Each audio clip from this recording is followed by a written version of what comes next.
In this video, I'll be looking into the contrast to the portrayal of adolescence in the 20th century and in modern media by comparing two characters, Tintin from The Adventures of Tintin and Miles Morales from Into the Spider-Verse. Both are teenage protagonists with an adventurous, well-educated spirit.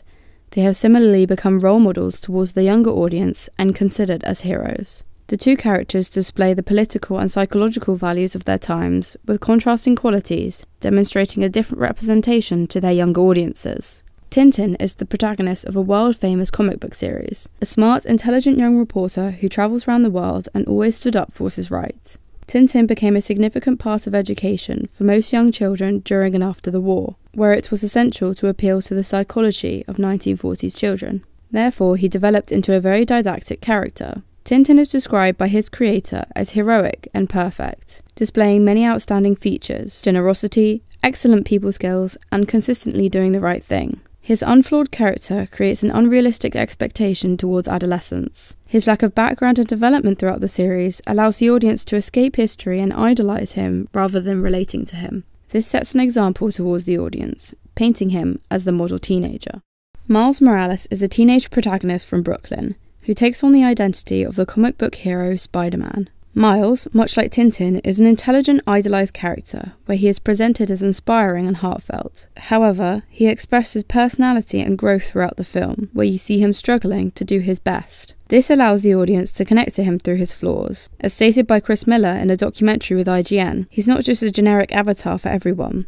The specificity allows the audience to relate to him more. This demonstrates the intentions of modern media by allowing the audience to relate to characters, showing story writers are building a stronger connection through entertainment. This differs to the perfection of Tintin's character, who guided younger audiences to how they should respectfully behave. During the wartime, when Tintin grew in popularity, comic books often subtly took the form of culture propaganda in favour of the socio-political and economic interests. This is apparent in the way that Tintin defends moral and political order in which he believes is right. Tintin encourages the readers to identify with him as he embodies a certain ideal, Western Christian values during his time. He was a symbol of the new youth, promoted by right-wing movements. This demonstrates how Tintin was used as a device to promote ideals and behaviours to impressionable audiences, and as an example of how media at the time intended on more than entertainment. After the Second World War, there was a large social and economic change. As household incomes rose, an increase in popularity of film and television occurred. This led to its influence as a source of entertainment, due to a new age of wealth and culture of consumption. The latest forms of media content, such as YouTube, social media, and music, have permitted a massive increase of youthful expression, changing how young people are presented in the media, including more awareness towards mental health. Miles Morales reflects this change, with his personal problems, financial difficulties, and mental struggles. For example, in the film, you see Miles conflicted with anxiety when he gains his new powers. Miles doesn't try to tell the audience how to act or set a standard example, but rather allows them to connect to his character through his conflict. In conclusion, Miles Morales demonstrates the social change in modern society, highlighting the importance of mental health in adolescence and realistically allowing audiences to relate to his natural struggles of life. Whereas Tintin is a product of his time. He displays a different expectation of young children and was used as a tool to promote perfection and relevant ideals.